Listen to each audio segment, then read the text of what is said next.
Voilà, la box de novembre, elle est arrivée chez vous dans ce joli petit colis. Alors, numéro 1, le gruyère des Emburnais. Donc en Suisse, dès qu'on parle gruyère, c'est en général dans le canton de Fribourg, la région de la Gruyère.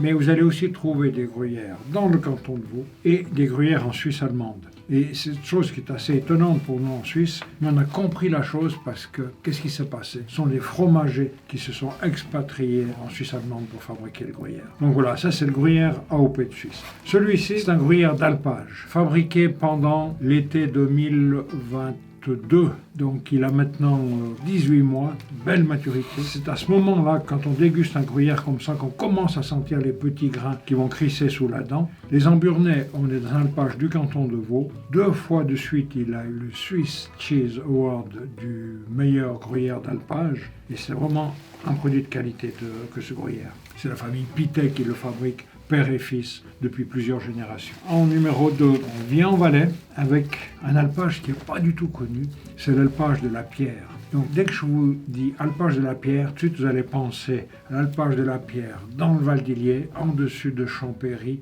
Non, c'est pas le même. En dessus de Champéry, on fabrique du fromage de brebis. Et là, on a en dessus de Comté une quarantaine de chèvres et fabrique ce fromage de chèvre à l'alpage. Au-dessus de Comté, on est à 2000 mètres d'altitude. Donc c'est un alpage qui est très très haut. Dès qu'on est en altitude, l'herbage très très fin, on aura un joli petit fromage de chèvre qui est fabriqué. En numéro 3, on part pour la France. Fromage hyper connu, c'est le Saint-Félicien. Historiquement, au début du XXe siècle, on raconte que ce fromage est né, c'est un crémier qui avait beaucoup trop de lait, beaucoup trop de crème. Il a mélangé les deux, c'est-à-dire pour fabriquer son fromage, il a rajouté de la crème. L'endroit où il était, ça s'appelait la place Saint-Félicien, raison pour laquelle il a baptisé ce fromage Saint-Félicien. Il ressemble au Saint-Marcelin, seulement le Saint-Félicien, il a de la crème plus une adjonction de crème, donc un petit peu plus doux au palais. Il est beaucoup plus grand, donc beaucoup plus de mâche, de texture. Comme le Saint-Marcelin, il peut, si vous le laissez sur le coin de la table, il va devenir crémeux, il va devenir coulant. Vous allez presque pouvoir le déguster à la cuillère. Régalez-vous. Parfois, quand je l'affine un peu plus longtemps en cave, il y a même des champignons qui viennent dessus. Si vous en avez, tant mieux pour vous, parce que dès qu'il y a des champignons, il y a plus de caractère, il y a plus de goût. Et pour le 4e fromage, c'est un petit bijou que je vous présente là, c'est l'Aradois Trésor du Berger. On se trouve dans les Pyrénées, un fromage de brebis, c'est fabriqué à l'identique d'un osso irati, mais beaucoup plus petit. Le format est beaucoup plus petit, pour ça qu'on l'appelle pas osso irati. Ce fromage me plaît beaucoup parce que dans mes caves, et déjà dans les caves là-bas, dans les Pyrénées, ils essayent de développer ce champignon orangé que je devine un petit peu sur la croûte,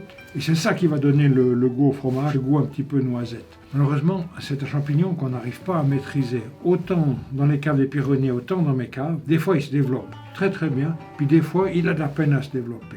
Et plus il se développe, plus le fromage aura ses subtilités de goût. Ça, c'est un fromage qu'on peut parfaitement vieillir si on le voulait. On peut aussi, si vous le prenez en pièces entières, le racler avec le racloir de la tête de moine et faire de jolies présentations, de jolis petits morceaux de fromage pour le déguster. C'est vraiment un petit bijou. Aradois, Trésor du Berger. Voilà pour ces 4 fromages de la box. À noter que pour ce mois de novembre, j'ai choisi des fromages qui étaient assez équilibrés les uns les autres. Si on me demandait aujourd'hui lequel je commence la dégustation, je ne pourrais pas vous le dire parce que ils ont tous les 4 du caractère, sans être trop fort en goût. Le Saint-Félicien sera plus crémeux, l'Aradois un peu plus dur, mais vous pouvez les déguster dans le sens que vous voulez. On a un brebis, on a un chèvre, on a 2 vaches, et le cépage qui pour moi va idéalement, quand on a un plateau de fromage avec n'importe quelle sorte de fromage qui ferait l'unanimité sur un plateau, c'est le païen. Alors j'ai choisi pour ce mois de novembre le païen de la cave Ardévan Saint-Pierre-d'Éclage. Je suis sûr que ce vin ira parfaitement avec ces 4 fromages. Bonne dégustation, profitez bien de ces 4 fromages et de ce païen.